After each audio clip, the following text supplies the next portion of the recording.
This is Common Courtesy, a social commentary talk show podcast starring personalities from various backgrounds, starting the conversation on the latest trending pop culture news, sex, relationship advice, and interviews with special guests. With your host, Sean Nicholas. Because they're obviously lying to Fox News, ABC News, CBS, but you're not lying to us. Angelique Young. I just want to see everybody catch a case because I don't think anybody would flip faster than a Fox News reporter. Ivan Alexander. You gotta be a special kind of stupid to think he was misleading. Let me tell you, flat out he lied. Brandy J. Like before DNA tests, so-and-so was really your father, but they weren't really your father, and the DNA test came out and it was like... And Dr. Christina Palin. Even in critical race theory, some people think it's about slavery. So what? Slavery should be taught. All right, so I'm glad we had a chance to talk about this. We are coming back. Sit back and enjoy the conversation.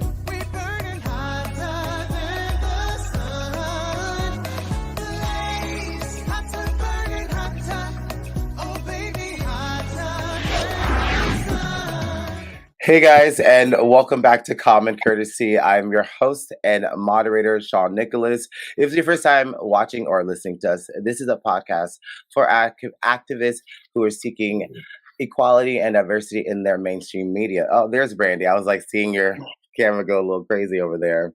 How are you guys doing this evening? Hi, I'm good. How are you guys? Wonderful. Now, Angelique, you're coming in live from LA, right? Yes, I am. West Coast time.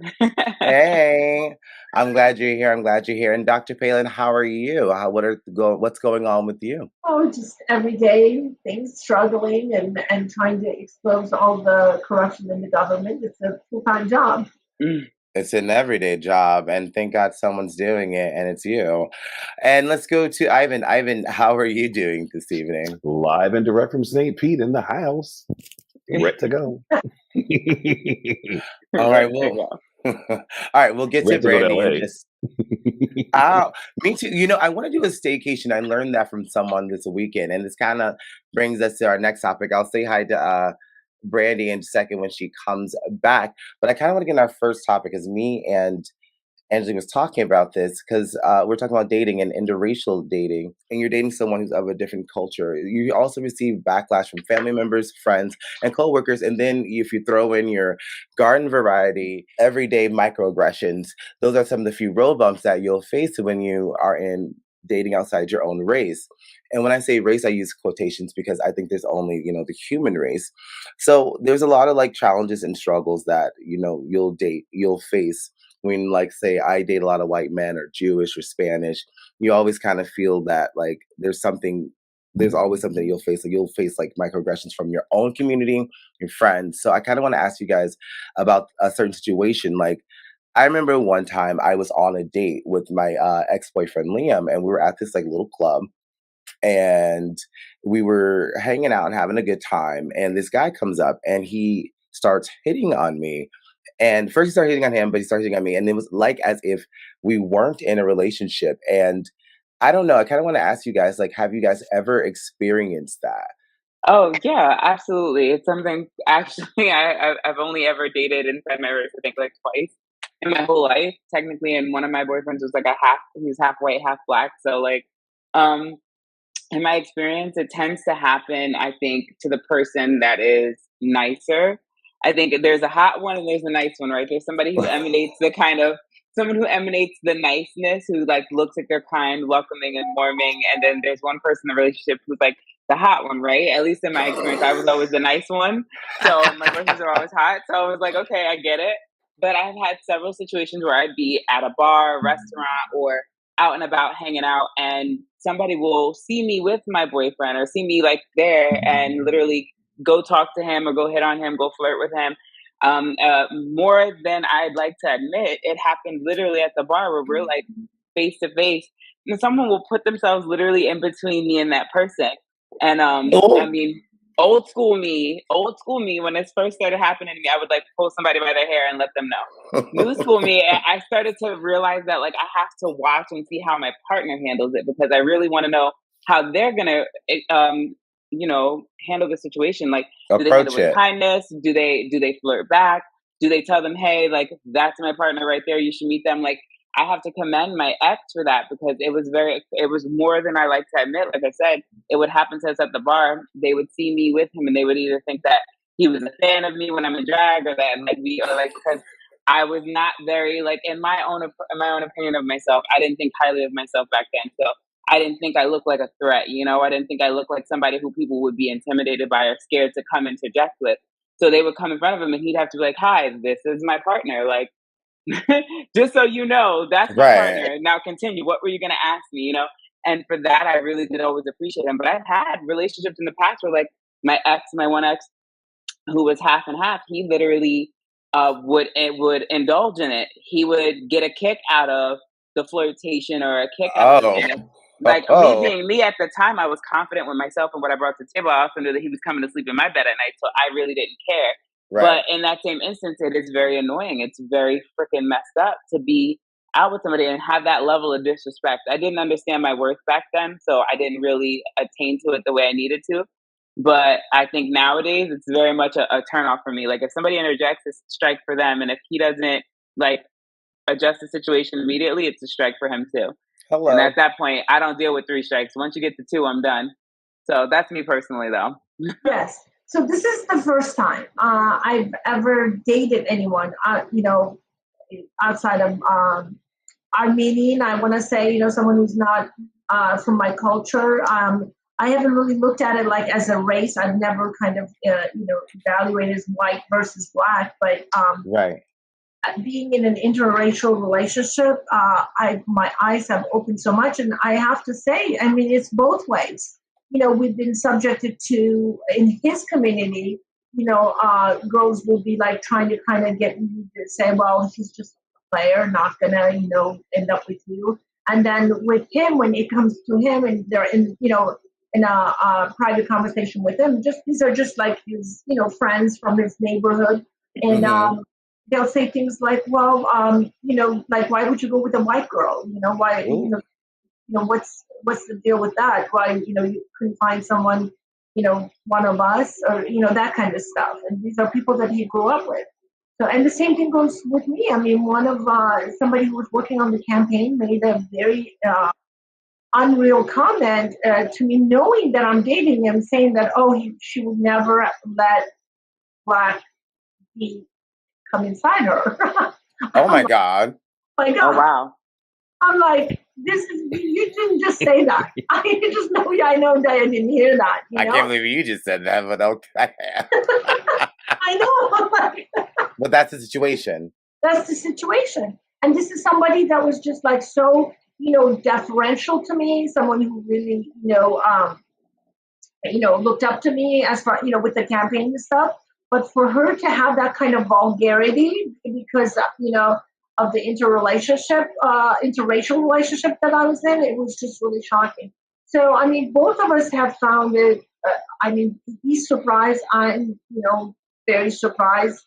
I mean, he still gets things like, you still with that white girl? You still with that white girl? Like that. I mean, and it's just crazy. And I mean, there's also, in addition to the interracial relationship, there's an age difference. I'm older than him. And that always, kind of gets into the, conversation as well. Right? And that's an ongoing conversation we're going to have pretty soon. Like, I'm kind of hearing a lot of these stories, and they kind of like, I identify with them, excuse me. Let me go to Ivan. Ivan, have you ever been in a interracial relationship, or have you ever experienced what we're talking about? Well, usually I'm the only speck of pepper where I go anyway, so I'm used to it. I mean, it's no big deal. So, I mean, wherever I am, it just happens that way. So I've learned to live with it. But I just want to make sure that I have this right. Is this Dr. Cougar Palin now, or what? I'm just not sure. Since she's the older one, anyway. I'm going to go with Dr. Cougar Palin. Dr. Cougar Palin, that'll work. You know me, I'm a jokester. Can't help it. No, but the one experience I had, though, at one point in time was in Miami. And we were going out to a club, and I was advised is that I should be really on my guard because this was an African American club, and the people that went there would go there to hit on the white guys. To get there, the whole script was flipped, and of course, I became the one who was the object of attention, and this one couldn't deal with it. So I'm like, oh wait a minute, now the table's turned. It's time to leave. No, doesn't work that way. So I've experienced it from both sides, both in the community with my own people, my other people on yard. So I just think ignorance is ignorant. And last comment I'll make is when you talked about your experience, the guy that was hitting on you and your ex, he was just a whore, obviously. I mean, because he's hitting on both of y'all. So Ivan, basically, you've had that same experience. That guy who hit it on me, I think that he was really trying to get at me. You know what I mean? Like, I think he just said what he said to Liam. He's like, "Oh, those are some nice pants," and he looked fucking ridiculous. He had these like plaid pants on with like this pattern, like this like little Superman like outfit on. And I'm like, babe, what are you wearing? Like, this is not what you should know. And so we were arguing about it. And then when that guy said that, he looked at me. He's like, I'm like, shut up. And then the guy was like, ooh, so where'd you get those jeans? And I was like, oh, hello, daddy. And he did the same thing. He did the same thing. It was time to fucking go after that. Yeah, I mean, it's always been, especially, I mean, going out and being the femme one when we go out places. I think I've always had that no matter where I would go. It would be kind of like in a Hispanic club, a Black club, whatever. They would always look at me like, who is she? She must be alone. Or what guy is she with? Or, what's she doing? I've always had that speculation. And it's funny because I'm always the person to like slide in and be like, hey, babe, like I'm just that asshole. So, I mean, it is what it is. I've had it my whole life. So. All right, so our next topic. What I just said. Right. So the Air Force must now pay more than $230 million in damages to survivors and victims of families of the 2017 shooting of the First Baptist Church in Sutherland Springs, Texas, that left 26 dead. Now, the lawsuit alleges by these victims that the Air Force failed to file with the National Criminal Information Center that he had a domestic violence charge from beating his wife and fracturing his son's skulls. And if they would have done this, this probably would have prevented him from buying this gun that he used when he shot up this church. I just want to show a quick clip of what happened. In July, a federal judge found the Air Force was mostly responsible for that shooting after it failed to flag the shooter, Devin Kelly's criminal history into a database. The Air Force acknowledged had Kelly's felony conviction been entered into the FBI database, that would have probably prevented him from buying guns. 26 people were killed. It is the worst mass shooting in Texas history. I mean, with that being said, it's something that progressives are saying about gun laws and, having correct background checks if this was done. But there's also a misstep with the Air Force not filing that. I kind of want to go to you guys and see what you think. So what's funny about this is, without becoming too emotional about this, I had this happen to me with a previous marriage a long time ago, and I actually had someone physically harm me drastically with a knife. Different things were happening. That person ended up getting promoted, and I had a similar incident with another person that was in the military, relationship wise, and same thing. And it's a good old boys network, and it's really hard to stomach, but this stuff happens. And I know that they didn't get in trouble. They didn't even pursue it. They just thought, given what I did for a living, because I was a performer and because I was, a part of the LGBTQ community, that I was the culprit. And they didn't want to believe my story or anything. And I got lucky because some people did believe me, and I was able to get away from those people. But there was a whole thing that happened, and it's unfortunate. I wish those people get the help that they deserve, that it didn't happen to anybody else after me. But those are the kind of things that can be scary because your word against someone else's, and then it doesn't even get followed through. And then, the network just basically pushes them through and even promotes them. I mean, this is the kind of sad thing that goes through, but it's unfortunate. I think this reflects the fact that, the court system and the criminal court system especially is just upside down on its head. I think that, people that are committing real crimes are getting away. People that are not committing crimes are getting insane sentences. This is just yet another reminder, from my view, of how we need to dismantle the court system and the entire, criminal proceedings in this country in order to get some, sensible, logical, middle of the road where we're not having, 70% of the people who are sitting and languishing away in prisons are not there because of crimes they committed. And then people that are like this shooter who gets, leaks through the system. I think that it is yet another reminder that, someone who looks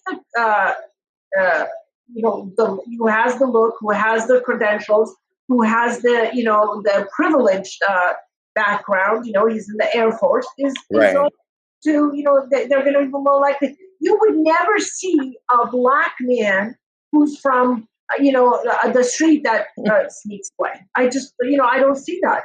But they would be coming down on him like a ton of bricks. Yeah, it does go back to privilege almost. I mean, there's certain jobs that if you have any kind of conviction, any kind of criminal activity whatsoever, it has to be reported right off the bat. So this guy who has a history of, violence and everything else, and it wasn't reported, there's a certain amount of liability and accountability that has to go with that. So, I mean, totally, I find them to be responsible for not reporting it, and it probably could have saved, all this drama and everything else that went on because it didn't have to happen. And again, part of it's privilege and part of it's a corrupt system and inequities that are built in, but it didn't have to happen. It shouldn't have happened if they did what they were supposed to do. So much else to say other than the fact that, yes, you failed to do what you needed to do. And this is the result of it. I'm a little emotional. Brandy, you got me. I ain't even gonna lie. The way my hormones are set up, girl. I think great for this lawsuit. Great for this win. Great for an example of catching somebody with their pants down. I think this is exactly why we want reform in our police justice system. I think that this situation happening with the Air Force specifically, and under no terms do I consider any branch of the military above or below another. But I feel like if this is happening in the Air Force, this is definitely happening in every other branch. And I feel like it's good to see the exposure that there are huge mistakes being made that are causing catastrophic things that don't require you to be of a skin color or a race, but more or less about the kind of person you do and the actions you take. We cannot judge this based on this person's skin color, whether he was, whatever you have it, his history depicts the kind of person he is and what he's capable of.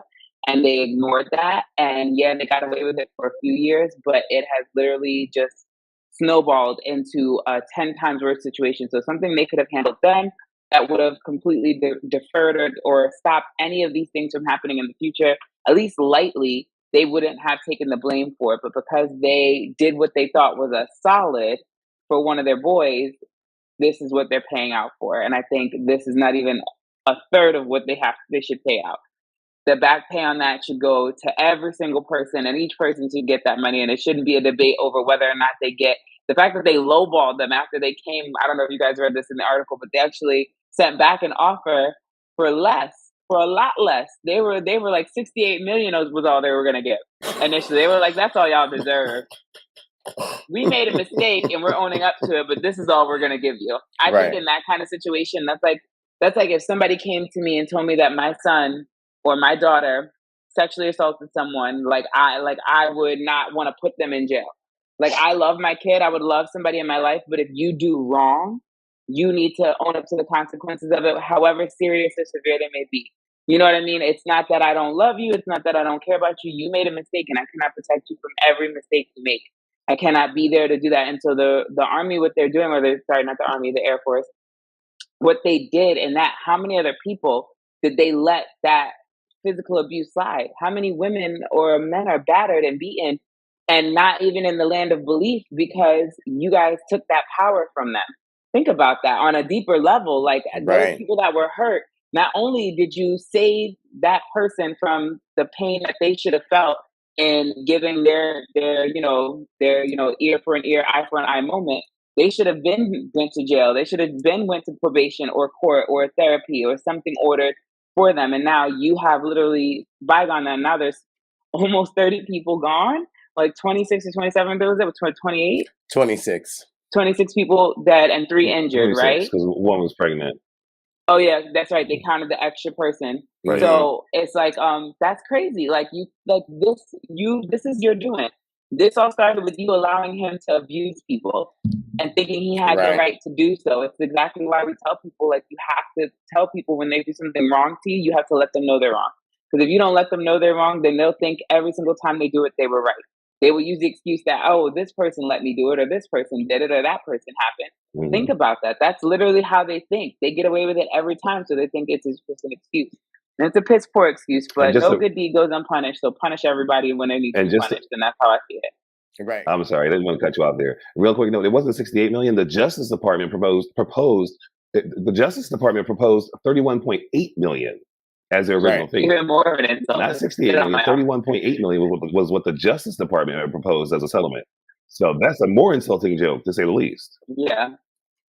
Well, I just kind of want to say about this really fast. Like, for me, it's just, I look at, it's more about the justice system. Like, it's about what happened to, his wife and, son, but it's just the justice system in that, and the Air Force, the failure to not put that report into the National Criminal Information Center. Like, anything that you've done that would have, like, flagged you from not owning a gun or getting a firearm, that is something that we were talking about, like, when we saw those shootings, like in Vegas, in Parkland.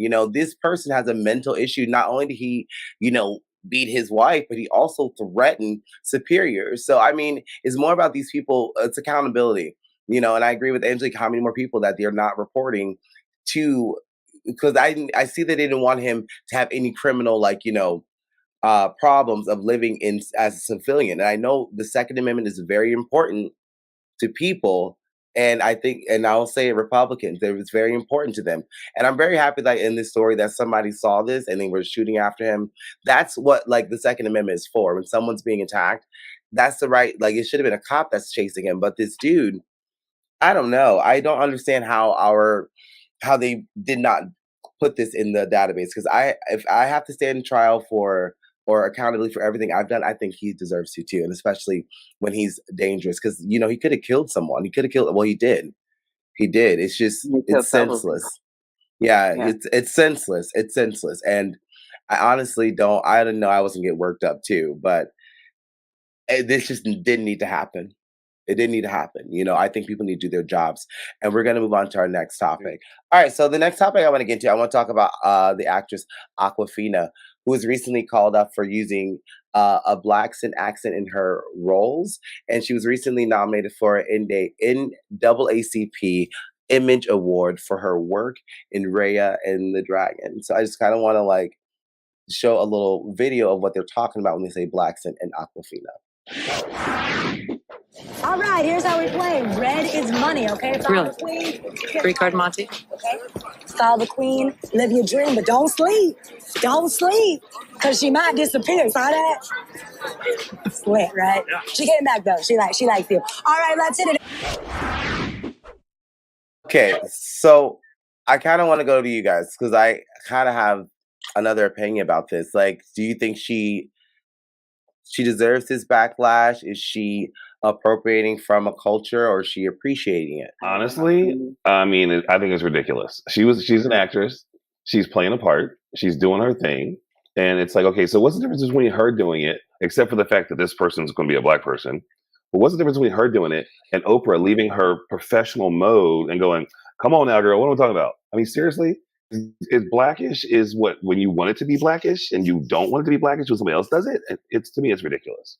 So I think they should just let it go. It was not that serious. She's taking her money to the bank. Those people who think she's blackish.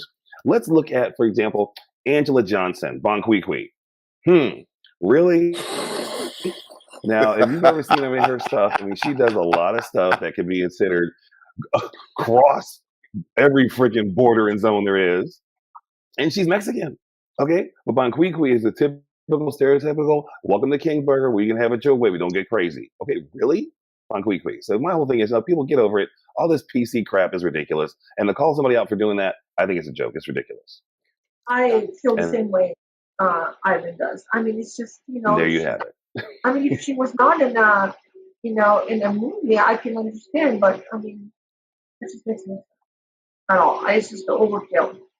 Oh Lord, here we go. This whole thing started at the height of the argument, or this started at the height of the BS campaign, as people have been doing because of these Marvel movies. This started at the height of her getting the guest star role in an all Asian cast movie in Marvel called Shang-Chi, and she, as soon as she got to that level, was when people noticed her and people went and looked for something to be mad about. There was nothing they could say about anybody else in the movie, so they targeted her. And it's unfortunate because every role she's ever done has come from the standpoint of her being a New Yorker. And I do not believe that Blaccent is the same as New York accent. It is not the same. I have been yelled at by an Italian man, a Puerto Rican woman, and somebody's grandma that I don't even know where she's from, all in the same accent and with the same lingo or enunciation of the words. Even in that scene, that is not, I'm offended that they consider that Blaccent. Because that ain't Blaccent. Like Ivan said, Angela Johnson would be a good one, but I will tell you why she gets a pass. She gets a pass because she's Spanish, and people lump in together Latinos and Black people all the time. They separate Asian and white and Latino. This goes back to that conversation we had with Dr. Palin last week on white, yellow, and brown, or people seeing Oriental, Black, and white, and that's it. And people tend to see anybody outside of that color, they're forgetting. And actually, anybody who said that's Blaccent doesn't realize that there's a huge part of the Chinese and Asian population that is actually dark skinned. Laotian, Hmong, and other races within the Asian community are all dark brown. Like they're darker than me. Some of them are as dark as Sean, if not darker. Like it is like literally when it comes to color, people only know it as the stereotype, and they only know it as what they know versus the truth. And that means that somebody is very, once again, ill-educated and has not seen enough of the world to make an actual honest statement about what it is. That also tells me that they've never been around an actual Blaccent. They've never even been around a Black person who code switches, if you think that that's eligible for Blaccent. So for me personally, it's a no. I think that this will die out. I'm upset with her for addressing it. She should have just not said shit and not brought it back up and charged it back up, because she was still getting her check. She was still signed in for the second movie in Disney. And ain't nobody cutting her bank, no matter how mad they yell. So, I mean, kudos to her for doing what she felt was right in the moment. But I think if she was going to release the statement, she should have did it back before the movie was released last year. They did ask her in the earlier interview before this, and she really had trouble expressing it. And I have to agree with the panel because, as an actor, sometimes the characters that you create, there's one thing like, I don't see anyone boycotting Family Guy after, what was it, Alex Borstein? For years on Fox's Mad TV, she played Mrs. Swan. And that is appropriation to the fullest, because not only was she a white woman, but not only was she was doing an accent, and also she did the squinty eyes. She dressed as like an Asian woman, and she's not that. And I know that if you look in Awkwafina's past, if people react without doing any research, Awkwafina went to LaGuardia, and LaGuardia is in Queens. And I know that school is very diverse. I looked it up myself. And I know I've lived in New York for a couple, like 8 years, I think. And, where she's from, that's basically how almost everybody talks, especially if you're like trying to like get one over. I didn't see a Black person when I saw that or any of her work. And she's also a rapper, which means that if she does anything like that, it's appreciation for the culture, because our Black culture is powerful. I'm not saying we should be thanking her, but I don't think that she was at any way trying to hurt someone. And sometimes people get offended by things. I've noticed that, but with this, I'm really behind you guys. And I think that for her apologizing, sometimes I guess you should acknowledge some of your fans if they were hurt, because that's kind of comes with the territory. And she's also retiring from Twitter. I don't think she has to do that, but I just think that this is not something that she did wrong. I think that the NAACP, it says colored people. Now, are we just referring colored people because, just as Black people or people of color? I think that says everything about that, though. The fact that she got, she's being nominated for an award through them says volumes about her, not only as a person, but as an actor. It tells volumes on everything, especially with everything going on, the heat of everything, they still chose her. Like I said, the check is already written, boo. You ain't got to rock the boat. You ain't even got to steer or drive. Just ride the wave. Absolutely. And now, Brandy, I want to ask Brandy. If she want to do something Blaccent, she could have just said, girl, bye. That's a slippery slope on that one. I think that as a comedian, she has a ability to do a little bit of everything. I think that it depends, because to me, I feel as I can't speak as well on this because of not being Black. I don't know how I would feel about it, but I know that people, Black comedians, do a Karen accent all the time, or different white people and stuff like that, and it doesn't bother me, but there's also not a history behind that. So for me, I don't really have an opinion on that. I think that a comedian is a comedian, and I kind of think that it's open to everyone. I didn't take it as something racist. I took it as comedy and joking around, but that's also because I'm used to, not being as sensitive to those type of things. So I can't really say how I would feel. It wouldn't, if you understand what I'm trying to say, like it would affect me differently. Right, because honestly, I mean, they're saying it rises to the level of blackface, and it's not. What she did is basically acting as if she's from her culture, and I mean, and not only her culture, her environment. Because I'm pretty sure, New York is really it's kind of like you're living on top of each other. There's no way. I've met people. They're like, oh, I've never met a Black person. I'm sure she's met a couple. She's probably friends with a lot of Black people growing up. So I've seen people like that. I don't believe that she's coming from this place of racism or just making a joke. Even she's acting as herself.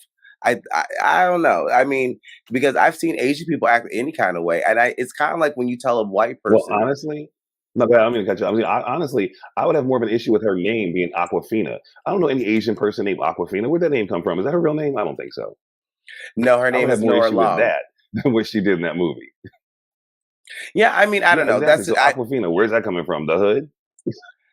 I do think people are getting offended by everything, but I don't think this is one of them. I think they're attacking her because of of her using that, and then also as well this NAACP Image Award. I don't know. I think that we should start looking at equality and diversity, because she brings she's a rapper too.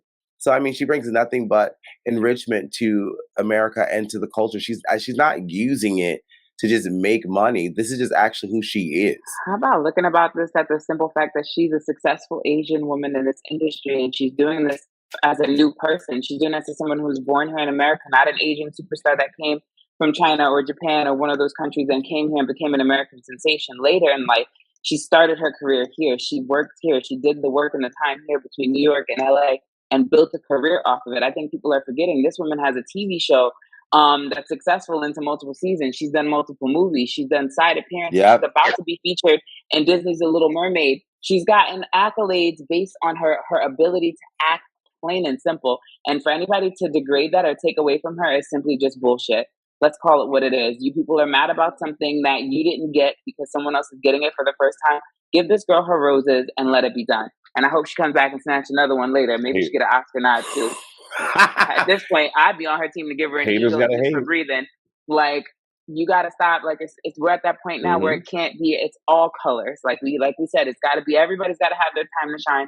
And you have to really look at her full body of work and what she's done, and understand that group is giving her an award based on the work that she's done, not only in film but outside of it as an activist, working and helping in other things. Remember, we went through a huge period where there was Asian hate here because of coronavirus. People have been beating Asian people up with bricks and bottles, setting their stores on fire, setting their homes on fire, literally killing people because they're Asian, simply because they exist. And we can't ignore that. And she's managed through it all to hold her head up high and have good resolve and provide constant good work. Plain and simple. She deserves her nomination. I think she deserves the award after this shit. I hope they give it to her. I think it comes from people should have strong opinions, because you can tell the difference. What's appropriation and what's appreciation, and not even that. Like, what's real and what isn't. It isn't like Iggy Azalea. It isn't like when Miley Cyrus did all that bullshit when she was trying to twerk, and that's not where she comes from. I just think that we should look at ourselves, everybody. If you're talking about equality and diversity, what does that actually mean? Does it just mean for you? Because if it just means for you, you're putting someone else under the same oppression that you were under and subjecting them to inequality that you were under. And I've had that talk with my dad about like every community. We always want something for ourselves, but when we see it happen for someone else, we have a problem with it. But the fact that we have a problem with it, I think we should also address what's in our own hearts and the thoughts that we're having. Nobody's perfect. I'd like to thank you guys for listening to this episode, and I want to see you guys next week. I want to thank my co-host for being here and making a big change for moving from Thursday to Tuesday in such a short period of time. Thank you guys so much, and we'll see you next week. Bye-bye. Follow our podcast page, Comic Jersey TV, here on Facebook and YouTube for more conversations on love, sex, relationships, and commentary on the latest trending news. And listen to us on multiple podcast platforms via comicjerseytv.buzzsprout.com.